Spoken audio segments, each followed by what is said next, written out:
Hey everyone, welcome back to another Python tutorial. Today we'll learn how to handle keyboard events in a Tkinter application. Let's dive right in. First, we import the Tkinter module, which we need to create our GUI application.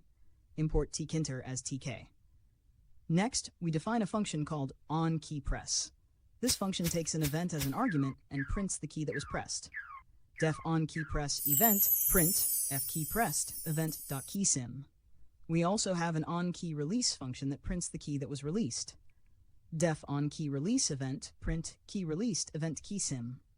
Additionally, we have a function called onEscapePress. When the escape key is pressed, it prints a message and closes the application. Def onEscapePressed event print escape key pressed closing application root.destroy. Now, let's create our Tkinter root window and set its title and size. Root equals tk.tk. Root.title, keyboard events example. Root.geometry, 400 by 300. To bind the keyboard events to our functions, we use the bind method.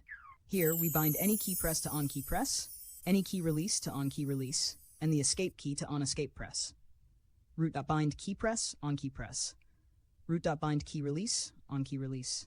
Root.bind escape, onEscapePress. Finally, we start the Tkinter main loop with root.mainLoop. This keeps the application running and waiting for events. Root.mainLoop. And that's it.